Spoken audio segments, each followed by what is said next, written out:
Hey everybody, it's Allegra. I just have a few quick things to say before we get started. One, thanks so much for listening. I'm so glad you're here. I'm very excited to talk about gymnastics and the Olympics. One correction, somewhere in the podcast I refer to the University of Michigan when I mean to refer to Michigan State University. Small but important distinction. The other thing I wanted to let you know is that we're not going to get into any graphic details, but I did want to let you know that during this episode we're going to talk about the crimes of Larry Nassar. So I just wanted to give you that warning before we got started. All right, thanks for listening. Can't wait to hear what you think.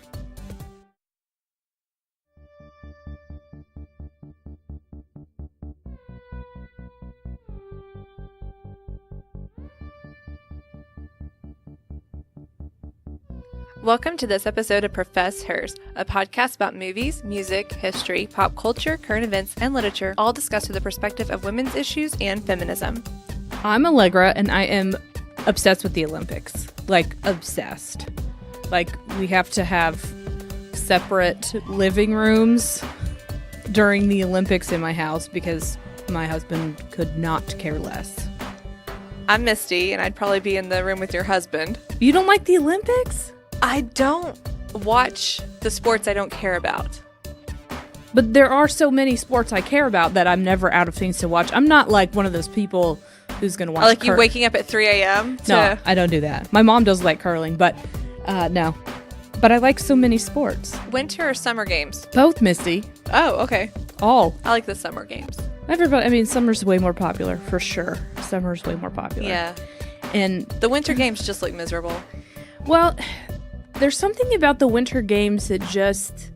So many of those sports you cannot train in or practice in unless you are already wealthy. They're not accessible? So, yeah, they're less accessible. And I know there are programs and but for the most part, we're talking about people who, I mean, you can't get snowboards and get up to the powder or, you know what I mean? Like, there's just too much. But basketball, track, those are things that are more accessible, I think. So I guess today we're talking about sports again? Well, we're talking about the gymnastics of because we know so much about sports. Which gymnastics also historically a sport. Mostly the stars are somewhat privileged because the training is expensive. Absolutely. The coaching, the training, the gym time, the uniforms, all of those things are not cheap. Pretty expensive. So explain why we selected gymnastics to talk about. Well, gymnastics is the only sport that if you Google the name of the sport, most of the results you get will be women. And it's not just we're running our podcast by Google results, but that is reflective of most conversations. Yeah, I don't think... If you walk up to someone and say, U.S. Gymnastics. Yeah, I was going to say, I don't know if I could name a male gymnast. They're going to discuss and picture female gymnasts. That's not entirely great, but it is one of the only sports. And I would argue, you know, in some years in our country, the same is true of soccer. Women's soccer's done that as well. But yeah, it's definitely the only sport that is dominated in terms of the public awareness and the public interest by women. So I found some stats. Also, there are really cool women who are gymnasts and have been gymnasts, and they have really cool stories. I found stats for us. Did you find old ones from history times? No, I found new ones from modern times. Oh, well, okay. So currently, and this is according to the Sporting Goods Manufacturers Association, there are 4.5 million artistic gymnasts in the United States today. Listen to where they call it artistic gymnastics. That's what they say Simone Biles competes in, is artistic gymnastics. Oh, I'm going to tell you why in a minute. Oh, good. So how many artistic gymnasts? 4.5 million. Okay. I'm going to resist the urge to say gymnasticists for some reason. That's just how my head wants it to be. But 4.5 million female? Well, 71% of those are female. Okay. So 71% of the 4.5 million gymnasts in America. Okay. Yes. And then of those, you have a much smaller number that's like at the elite level. Sure. Yeah. But overall, I mean, it's a really high number. That is what elite means. I guess that's true. Are you ready for some history? No. Yay, history. So I've said this before. I know you missed saying that on our last episode, which, by the way, without Misty's permission, I titled the No History episode. I saw that and I was sad. Yeah. I didn't see it till it popped up on my feed. It's a perfect name. Okay. So We've talked about this before. Yeah. But it bears repeating. Women for a long time in this country were not encouraged to compete in any kind of athletics. Right, because of the uterus. Right. And just the delicate constitution or whatever. Right. So there was this thought that even something like bicycle riding could render a lady infertile. And I have a quote here I want to read you. Violent movements of the body can cause a shift in the position and a loosening of the uterus, as well as prolapse and bleeding, with resulting sterility, thus defeating a woman's true purpose in life, bringing forth strong children. Oh. Do you love it? It's both medically ridiculous and super offensive. Super offensive. Nailed it. And I'm guessing this was a doctor. Yes. Yeah. In 1898. Mm-hmm. So we were not encouraged to participate in any kind of really athletic sports. We've talked about this before. Swimming was okay. You know, synchronized. Don't race. Very delicate. Very delicate. Bobbing around in a pool, really. Yes. But in the 20th century, women are going to start to move into the world of gymnastics. Okay. So I'm going to focus here mostly on the Olympics, just because it's the easiest kind of gauge for us to follow. Sure. I don't want anyone to forget that there are world championships every year. There are. But this is easier than going year by year, and I thought you would appreciate that. That's every 4 years and not every year. Anything that gets us through it faster. Got it. So in 1928... Oh, my God. we have the Amsterdam Games, and this is the first time women competed in artistic gymnastics. And you were laughing about the name? Well, I wasn't laughing. It's just it's a strange name because I think of it as being very hardcore and athletic, and they're referring to it as artistic. Well, because which is fine, but gymnastics traditionally was a military exercise. So they are purposely saying here what the women are doing is not the military type of gymnastics. What is military gymnastics? It was way back in the ancient Greek times, a way that men would train for war. So like all of the flexibility, the core strength that has a purpose. It's not just so you can swing around on some rings in the air. That is so bizarre. Okay. Yeah, it is. Military gymnastics. So originally artistic gymnastics for women, I Googled some of these so I could watch.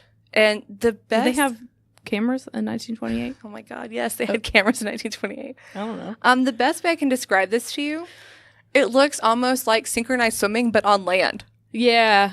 It's like hopping from one foot to the other. Yeah. It's very delicate looking. Yeah. I wouldn't call it ballet because it's not quite even that athletic. Yeah. It's really like synchronized swimming on land. And I'm sorry, I just hurt people's feelings. I know, I can feel it. But that's what it looks like in 1928. Yeah, I mean, the sport has evolved. So we actually in the United States did not compete in these games. But the Dutch team won. They got 6 gold medals. Nice. I want to tell you a sad story, though. Okay. So 5 gymnasts on that team and the coach were Jewish. Okay. And only one of them ends up surviving the Holocaust. Oh. Yeah. Isn't that horrible? Yes. Why did you tell me that? Because it's historical. This is why your students don't like you. Yeah, probably. But there's been an effort to go back and to trace the story of these Olympic athletes who then went into the Holocaust. And so this is part of like an emerging field of history. So that's why I wanted to include it. Okay. We're going to jump ahead a little bit. After the 1950s, the Soviet Union really dominates in this sport. They are going to win a gold medal at every Olympic Games they attend from 1952 to 1992. They boycotted in 1984. So that's why there's that one caveat there. And if it's not the Soviet Union, then it's the Eastern Iron Curtain, basically, that's dominating right behind them. Yeah. Romania, Czechoslovakia, Eastern Germany. Yeah. I mean, Romanian and Russian gymnasts were still dominating gymnastics like when I was a kid. Yes. Yeah. Mm-hmm. All the way to the 80s, yeah. So in the 1950s also, we have the introduction of individual gymnastics. So before that was just a team thing. It was just a team thing. And all the scores were averaged or whatever. Yes. Okay. And so then you can have like individual stars where you really couldn't have that before. I see. Okay. So you could have somebody who stands out now. So how much do you know about gymnastics? Like, how much do you watch it now? Like, are you going to watch the Summer Olympics the next time they come on? Maybe. Okay. So, you're saying in the 40s, 20s, that it looked like synchronized? The 20s. The 20s. I don't know. I didn't mention the 40s at all, but go ahead. History, things happen. You always talk about the 1940s, so I just assumed. That was a good guess. I just assumed. So, all the way up until the 70s, the gymnastics was very bland, is the best way I can describe it. Sports Illustrated called it a lyrical exercise somewhere this side of ballet. And gymnasts, and I almost said gymnasticists, and gymnasts were older. So they were like adults. Yes, older than now for sure. Yeah. Some even competed pregnant. Did you know that? We have several Olympians that competed while pregnant. That's cool. And the scores were very dependent on displays of femininity. Yes. So grace and litheness and the way you move and how ladylike you were, really. I mean, you were being judged on not how athletic or how powerful you were, but on how graceful and feminine you were. Yes. It was more quote unquote artistic. And yeah, so strength and power aren't rewarded, they're not looked for, and in some ways they were even penalized. Yes. And training was different. So training was just practicing like your choreography. There wasn't cross training, there wasn't weightlifting. It just was generally less athletic in that regard. So that's until the 1970s when Bella Caroli kind of changes things a lot. So he was a coach, a gymnastics coach, and he only trained people he selected. So he looked for small, fearless, powerful girls. Yes. And he started strength training and skill building and doing that kind of repetitive flip backwards 100 times until you do it perfectly. I mean, very athletic training. So they're doing harder, more advanced moves than athletes previous to the 70s. And actually, you see that really clearly in the 1972 Munich Games. Yeah. Okay, so in the 1972 Games, Olga Korbut is the first woman at the Olympics who does what you're talking about here. She is going to display this new type of strength, and she's going to do this new type of move, a move that's actually illegal now. Oh, really? Yeah. Called the Korbut flip. So I can't describe this thing. It's better if you just watch it. But essentially, she did a backflip on the uneven bars and then grabs the bar out from under her and then swings back around. She does a backflip?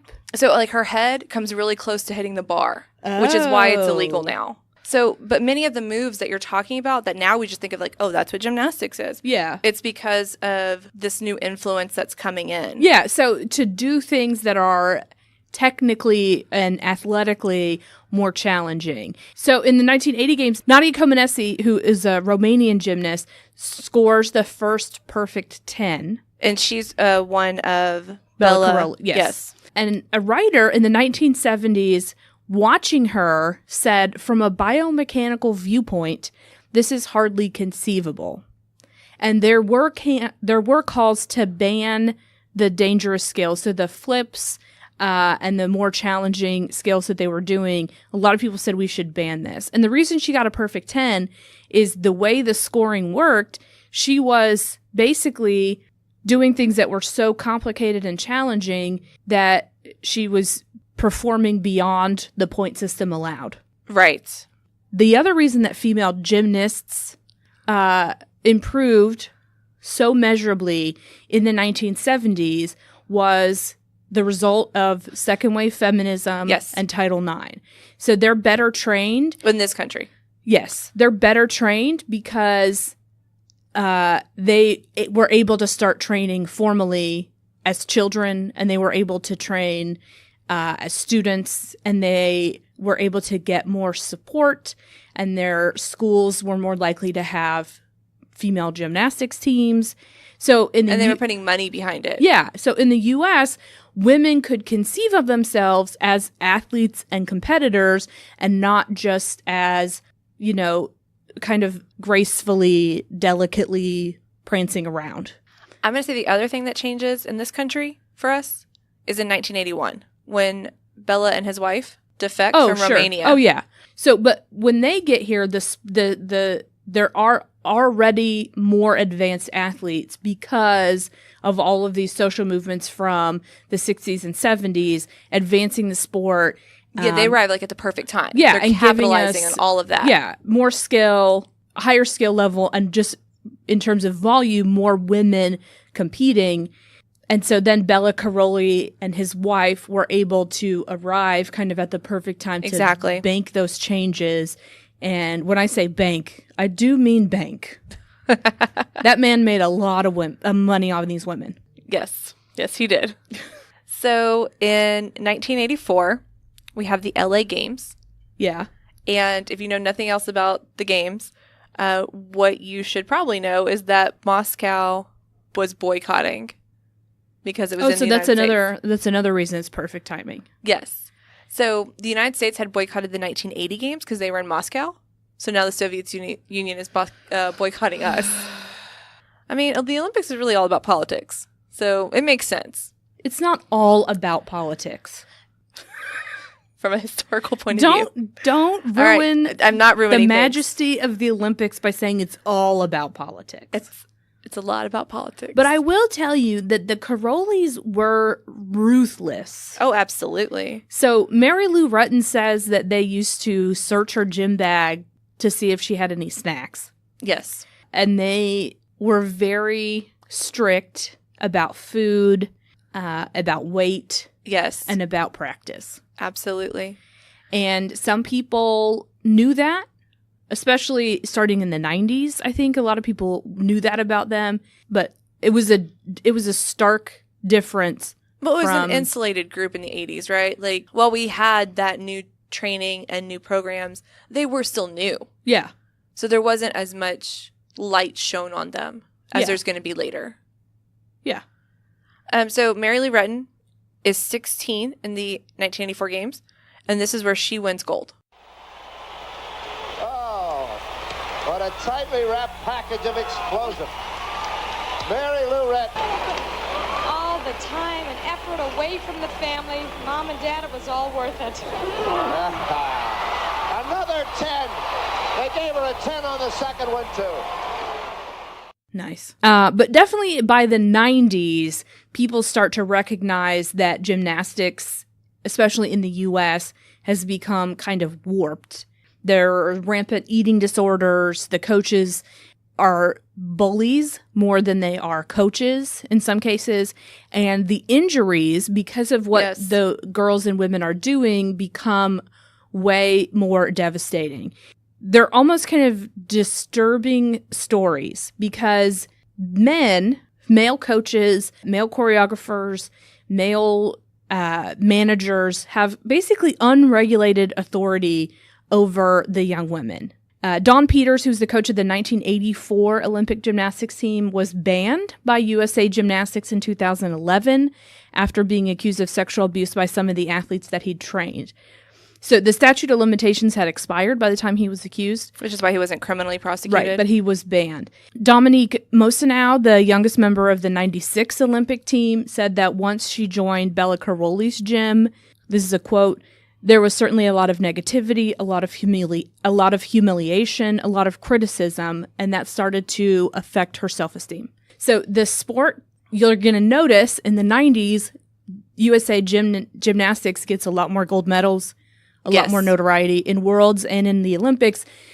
But what's happening to the athletes themselves is they are being put in more compromising positions, both physically because their injuries and the risks to their bodies is so much higher, and also just emotionally because of the way they are treated by their own personal coaches and the coaches of Olympics and USA Gymnastics. So the 1996 team is one that I actually remember. Yeah, I remember it too.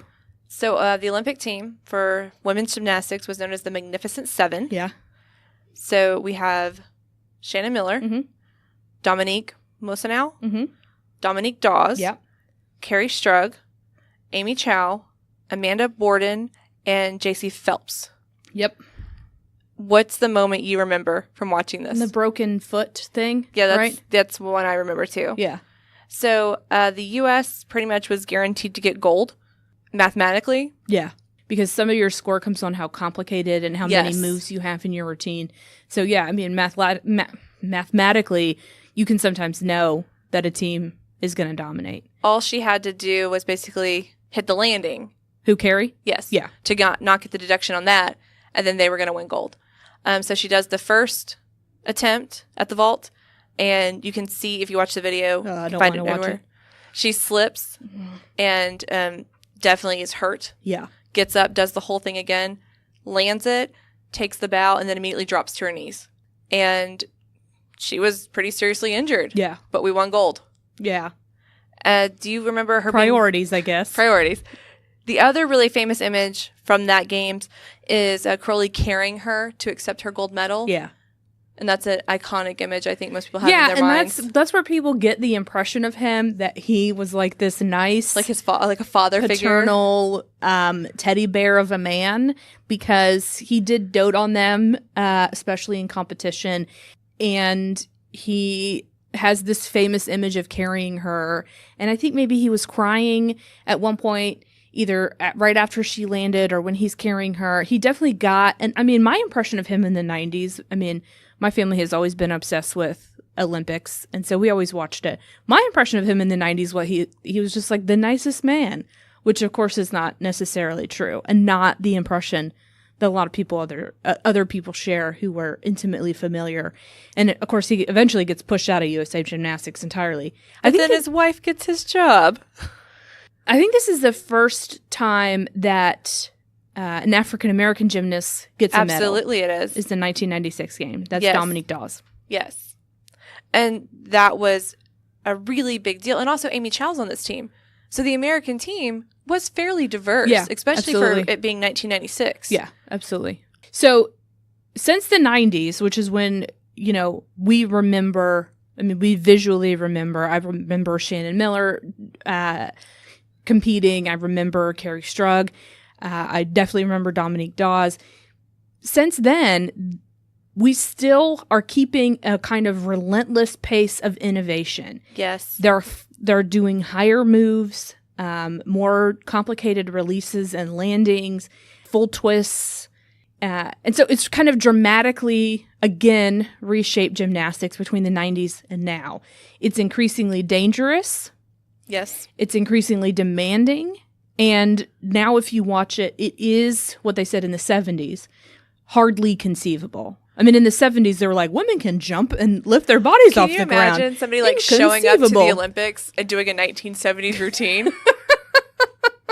They would just be like, what are you doing here? Yeah. And now you watch it and you're like, I don't understand how that's even physically possible. But in 2006, the scoring system got changed. Right. So the International Federation of Gymnastics changes the scoring system because there was a cap, and basically if you most of our athletes were able to hit the ceiling of the score, even again if you're not perfect, because of how complicated and innovative their moves were. So there is no cap. So scores can keep getting higher and higher and higher right. and higher. It's difficulty, execution, creativity. Those things kind of multiply each other, but there is not a cap starting in 2006 because it's just a relentless pace of innovation. And it's true what Simone Biles and Aly Raceman have been doing in the last 10 years, more challenging, more difficult, harder to imagine than even what they were doing in the 90s. Not land synchronized swimming. No. And it's dangerous. Oh, for sure it is. That was the bad part of doing this research, because I started doing video dives and I saw so many broken legs. Yeah. I didn't want to see that. A lot. And they can be devastating injuries. And obviously part of the training is training how to fall, how to land, and how to, even if you make a mistake, how to hit the ground or hit the mat so that you don't really devastatingly injure yourself. That is part of training. But yeah, it's very dangerous and it can be kind of scary to watch. So starting in 2012, we had the Fierce Five. You have another iconic team. Yeah, Gabby Douglas, Aly Raceman, Jordan Weber. Michaela Maroney and Kyla Ross. And so they are even more athletic, more muscular, more powerful, and so able to do even more complex, higher, faster, crazier kinds of things. And then in 2016, we're going to add Simone Biles to the conversation. Yes. So Simone Biles gave an interview, and I love this quote. Yeah. She said, "I'm not the next Usain Bolt or Michael Phelps. I'm the first Simone Biles." It's a great quote. I love that. Mm-hmm. Because there were people saying that about her. Oh, yeah. And, I mean... She's the this of gymnastics. She's the that of gymnastics. Mm-hmm. Well, why can't she just be herself? And she is, man. She really is. She's incredible. And we're going to talk about some of her achievements in just a minute. But I want to ask you, Misty. Oh, man. Okay. Is gymnastics feminist or nah? I think this comes down to the individual person. So I think that gymnastics has set up... You always have these hedged answers. Okay, here's why, though. Gymnastics as an institution has set up some very problematic spaces for young women. Yeah. Young women who are, comparative to their coaches, very powerless. Yeah. And women who may not always be believed. Mm-hmm. However, you also have examples like Allie Raisman and Simone Biles, who use their platform that they've gained through the sport to elevate other women. So it's tough. This one's tough. Yeah, I don't want to take anything away from a person who enjoys gymnastics. And we've talked before about how important sports is to a person, to their development physically and mentally, to social skills and teamwork and leadership and all those kinds of things. And also just, to be able to work hard at something and become one of the best in the world at it. All of those things are remarkable. But I think the sport itself is still obsessed with traditional femininity. They are stronger and more powerful than most other humans. Yes. Physically. But they're still wearing like glittery leotards. Yes. And they still are judged for how graceful their landings are. Well, and I read an opinion piece in doing this where an Orthodox Jewish woman had been competing. Mm-hmm. And for her, the leotard was a feminist item of clothing because it represented for her the freedom to be able to do this. Yeah. And so, again, I can see it both ways. Mm-hmm. Women's gymnastics is dramatically feminine.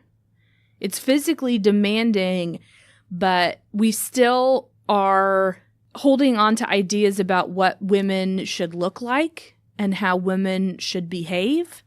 That idea is echoed in Joan Ryan's Little Girls in Pretty Boxes. Yes. From 1995. Yes. So it's dated. It's not going to give you a modern... And so that book is important because that's when gymnastics started to take this turn that was both good and bad. So it started to be more athletic and about power and achievement as opposed to grace and beauty. But also that's when girls started to get into these situations where they were dominated by coaches who bullied them and where they were put into increasingly compromising situations. Well, and coaches who have power over their careers. I mean, if a coach decides he doesn't want to work with you anymore, that could end your career. Yeah. Yeah, and I think some things have changed even just like since 2012. I think so too. There are more elite coaches. So you don't have to go to one of two gyms in order to have a chance at the Olympics. There are more opportunities. So if you don't like or if you don't feel comfortable with a coach, that person is not your only path to the Olympics anymore. Right. And so different coaches have different styles. So Simone Biles' coach is a woman. Her name is Amy Borman.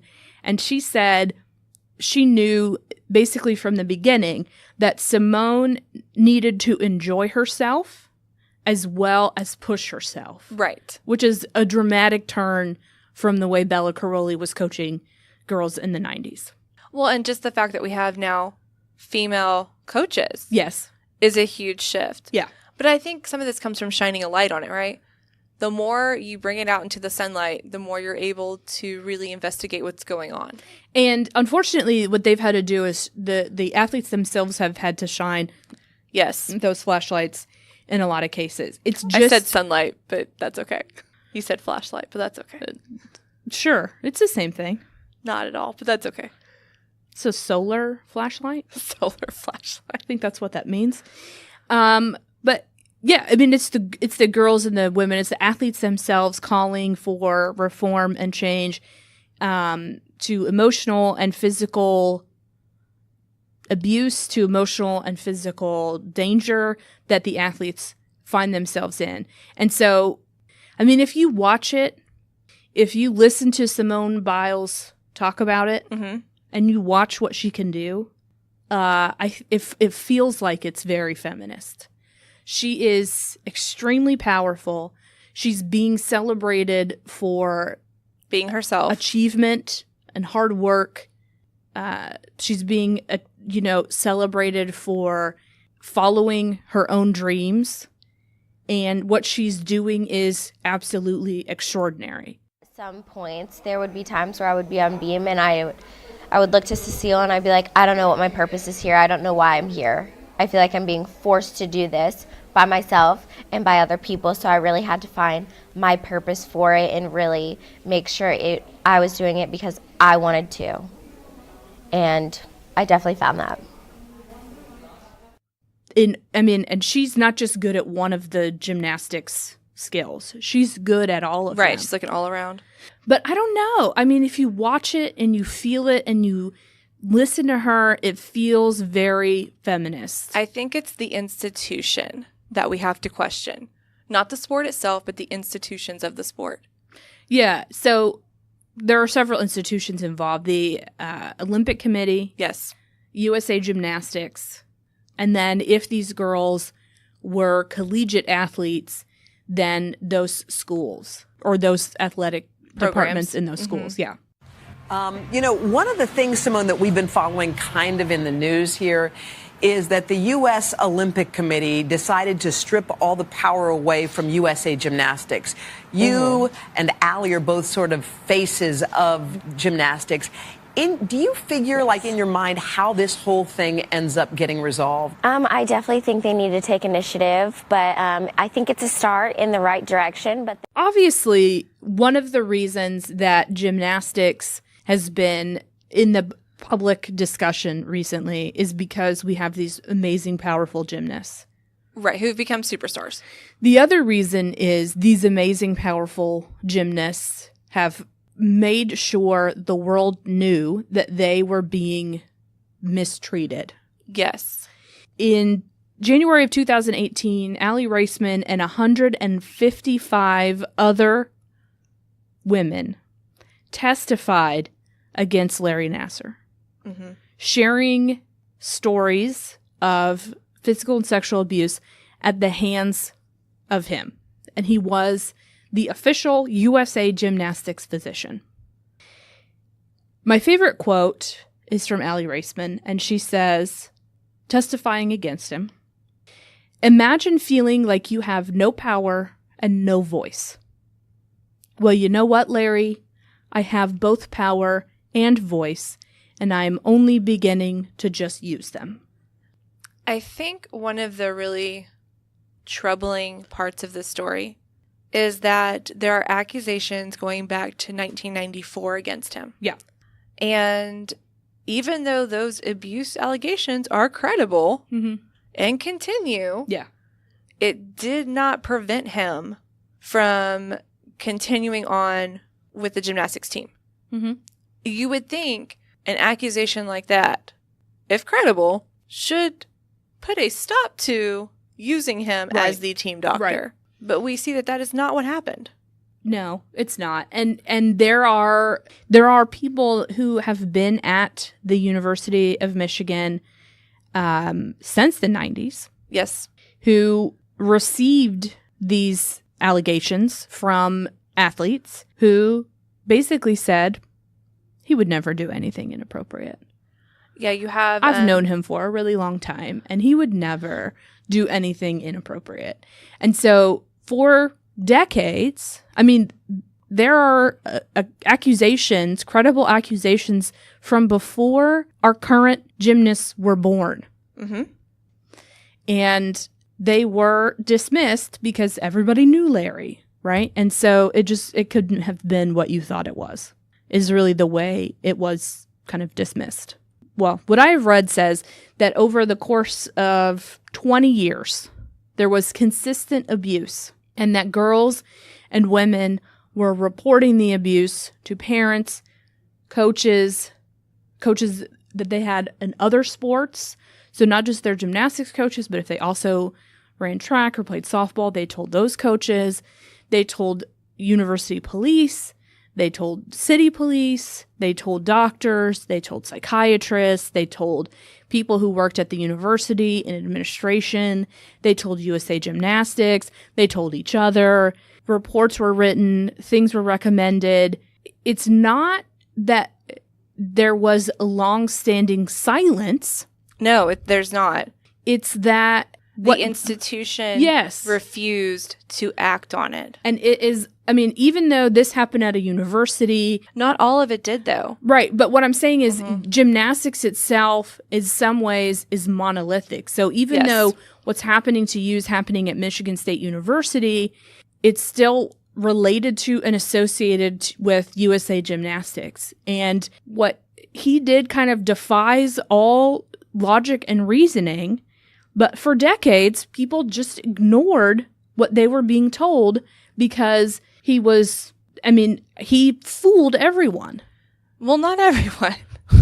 I mean, he fooled everyone he wasn't attacking. And then in 2016 is when finally the avalanche begins, and we eventually get to a full investigation. So part of this is his ability to deceive coaches, doctors, Olympic administrators, other athletes. Part of it is the ability of those institutions to fail, to hide it. Yes. And it's not till the Indianapolis Star published their investigation that then those institutions go, oh, wait, you know what?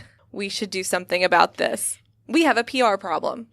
Yeah, and I mean, so the good news is that he has been removed from his role. He had a very public trial. All of these women, obviously not every woman that he impacted, but all of these women were able to speak publicly, to speak to him, and to put their experiences on the record so that no one could silence them ever again. He was sentenced to something like 100 years in prison, which means that he will never have the ability to do something like this again. And the Caroli Ranch, which is where Olympians trained and where girls had absolutely no choice but to see Larry Nassar. He was the doctor that you saw. That entire institution, that ranch, has been shut down. Now, we're still only finding out how and why he was able to deceive so many people and how and why so many institutions failed so spectacularly. But what I can tell you is that it's because the girls wouldn't, and the women, it's because they would not stop advocating for themselves and for each other that this finally came to an end. They started to go outside of the institutions to report, because they had reported to the institutions and that did nothing. Right. So you have Allie Raisman going on 60 Minutes. Mm-hmm. Gabby Douglas discussed this in an Instagram post. And so once it's out there, if those institutions then don't do anything, then it's even worse. So in this case, you have the girls becoming advocates for themselves. Mm-hmm. And it sucks that the institutions failed them for so long. Yeah. I don't know another way to put that. There isn't another way to put it. So we don't know yet. What the outcome will be in terms of what happens to USA Gymnastics. And I do know that, Simone Biles is continuing to compete in world championships and continuing to win medals and achievements, and that they are, these athletes are preparing with their more reasonable coaches to compete at the Olympics. Yet another gold. for Simone Biles. If you watch Simone Biles, you're often watching history unfold. Just prove to everybody why she is the best in the world. She became the world's most decorated female gymnast. And the first in 31 years to medal in every event at the World Championship. Simone Biles has been competing since she was like a little kid. And when she was 12, I think she got her first big paycheck. And in 2018, she was named the most dominant athlete. But she has endorsement deals with Nike, Kellogg's, and Hershey's. 5 Olympic medals, and recently became the first U.S. gymnast to medal at every event at Worlds. Wow. Yeah. She's got an ESPY for Best Female Athlete. She's got a Teen Choice Award for Female Athlete, if that's meaningful to you. And, of course, in 2016 at the Olympics, individual all-around, vault and floor gold medalist, balance beam bronze medalist, and part of that gold medal winning team at the 2016 Olympics in Rio. She will be competing next year in the Olympics. A lot of people, based on these scales, so the number of medals, how well-rounded she is, so she's not just super excellent in one scale. She really is excellent in all of the scales, and she has many moves and skills named after her. There are Simone Biles moves. Oh, I didn't know that. Yeah. She's powerful and she's fast. So a lot of people consider her to be the best gymnast in the world. I mean, as objective as you can be, but objectively speaking, the best female gymnast in the world. Or actually, the best gymnast in the world. I take that back. Not best female, just best. You're going to remove the qualifier? Yes, I am. So Allie Raceman was... She's older than I thought she was.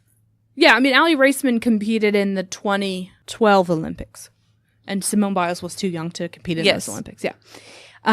So Allie Raceman has been famous for her athletic ability, but became more famous because of the kind of fortitude that she demonstrated when testifying about Larry Nassar and when talking publicly about him as well. Also wrote a book. She did write a book. It's called Fierce.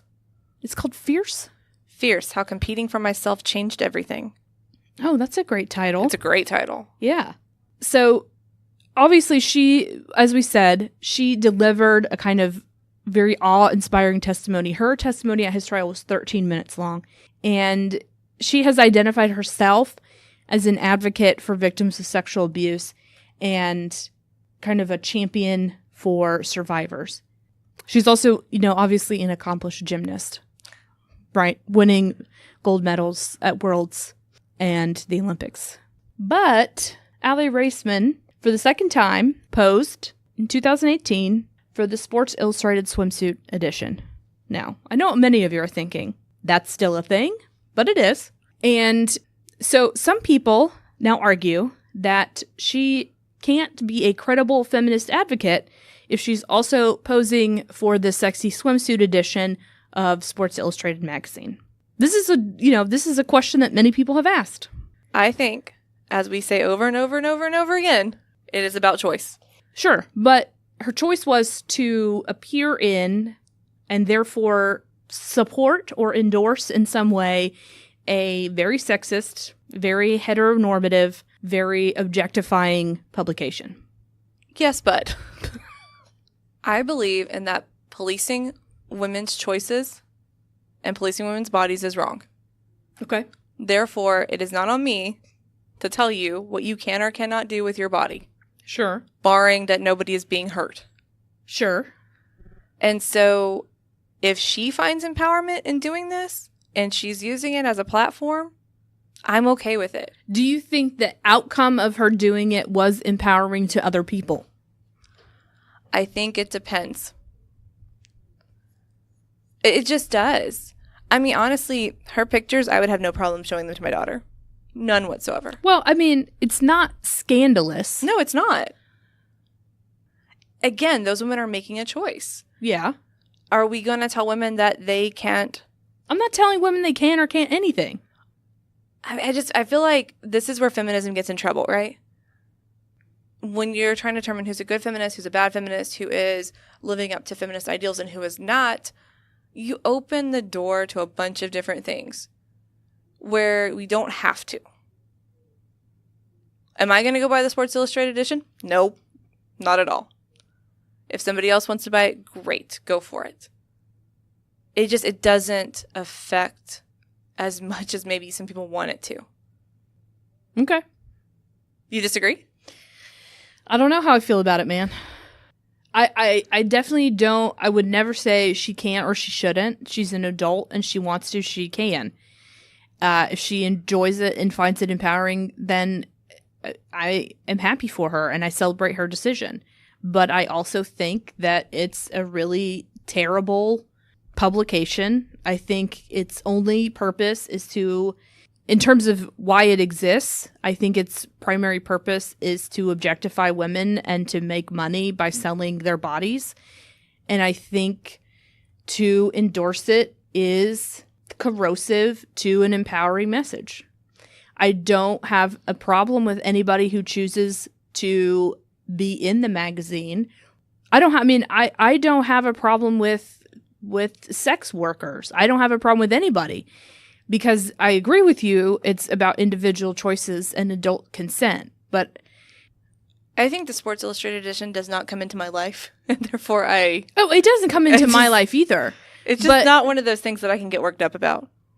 I feel like it's just one of those areas where people focus on this thing and they lose sight of the bigger issues. That's probably true. I don't care about Sports Illustrated. I care about the pay gap. I don't care about Sports Illustrated. I care about people facing sexual harassment in their jobs. That's true. So I think it's an easy, low-hanging fruit to distract people from real issues. Yeah. It's a good point. This was about gymnastics. No, but this is the conversation that people have, unfortunately. Yeah. People are not saying, like, how powerful is Allie Raceman as a person and an athlete on a scale of 1 to 10? Is it 9 or 10? Like, that's the kind of conversation that people have because those are her actual accomplishments. Those are her achievements. People are not saying how amazing was her strength and emotional fortitude when she testified. Not just during the trial, but when she made this allegation or when she made his crimes public, when she was relentless in bringing it to prosecution, when she was holding the USA Gymnastics organization's feet to the fire. All of those things she did. I mean, she and other athletes did together. That's not what people discuss and debate, unfortunately. What people discuss and debate is, hey, she says she's a feminist, but she posed in her swimsuit. You can't do those two things. Right? So there has to be a model for working that conversation out. There has to be, what we have to do, what other people have to do on her behalf and on everyone else's behalf is kind of model that conversation and end up exactly where you just did, which is like, who cares? If this is what you care about, then you are actively not caring about things that really matter and really hurt and really affect people's lives. You are choosing to focus on something relatively trivial, right? Posing in a magazine in what equates to your work uniform. You're focusing on something trivial intentionally because, as you said, it's low-hanging fruit. I don't like feminism. It makes me uncomfortable. It brings me out of my comfort zone. This is the easiest way for me to criticize it and shoot it down is to say, you can't do that. I mean, it's the same thing that happened with Brie Larson. It's the same thing that happens with lots of public feminists. It's the second you trip in any way. Exactly. People are very, very quick to say, hey, look what she did. Ha ha, feminist.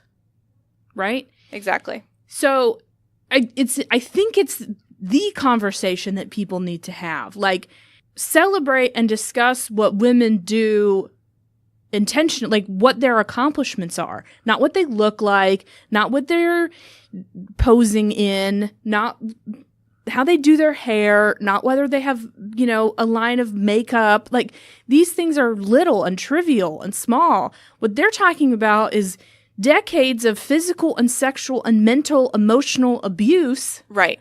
And we're going to just skip on past that and talk about... Because it's easier. A magazine. It's way easier. And whether being in the magazine then invalidates everything else. Then I don't have to think about everything else. Exactly. I don't have to process everything else. I don't have to deal with everything else. So we obviously don't know who's going to be on the 2020 Olympic team because the Olympic trials haven't started yet. It's a good guess that Simone Biles will be on the team, ahead of the team. Probably. But beyond that, we don't know. So I did want to share a book. Okay. So it's a novel. It's not a true story, but it is a good novel. And it is about an Olympic or an elite gymnast. It's by Megan Abbott, and the book is called You Will Know Me. So it's about a gymnastics prodigy whose family kind of does what a lot of Olympic families do. They kind of put everything on the line to make sure that she can succeed. And it's not a young adult book. It's definitely a book for adults, but it explores kind of female adolescence, ambition, family, and kind of, I mean, it's a thriller, so I'm not going to give you the plot, but it is very, I don't know, different. And I don't mean that in a bad way. I just mean it's I guess, fresh. That seems like a pretty stupid word to use in a book review, but I don't have a different word to use to describe it. But I will tell you that if you're interested in the book, there's an interview on Book Riot with the author where she talks about the book, so that might give you a good preview. But I would definitely recommend it to people who read novels, which is not Misty because too busy reading textbooks. I don't know. But Little Girls in Pretty Boxes was good too. It's dated, but it's good.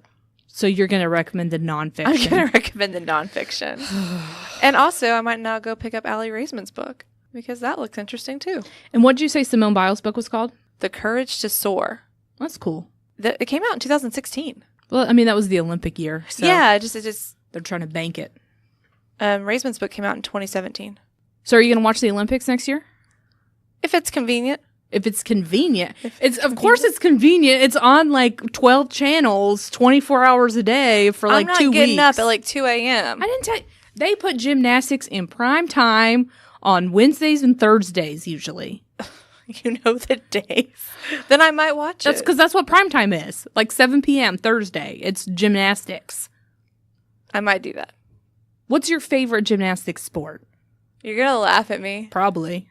I like the ribbon.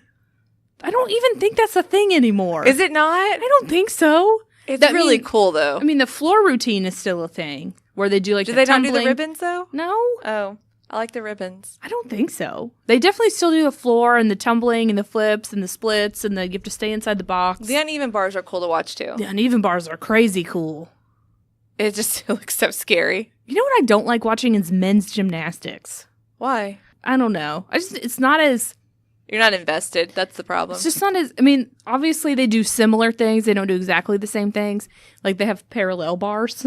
Yeah, and they have the rings. The rings look hard. The rings... That's what I don't like. It just looks like... I don't know. It just looks so hard, but also not also like fun or... They're not smiling while they're doing it. You don't have to smile, but like... It's not very expressive. I don't know. It just... I guess it's not very artistic. It seems more military gymnastics to me, I guess. I don't know. Hey, Misty. Uh-huh. What's next in your lady life? So next in my lady life is that we have upcoming elections in May. Local elections. Yeah. And I need to get my League of Women's Voter Guide out, and I need to decide who I'm voting for. Yeah, I just need the election to happen so people running for city council where I live stop coming to my house. Do they come themselves or they send like representatives? Both, all of the above. It's kind of cool that they're out there walking by themselves. I mean, what else do you have to do? You're running for city council. I mean, come on. What's next in your lady life? I just told you. Getting people to stop coming to your house? I mean, I am happy to engage in the democratic process, and I'm definitely gonna vote.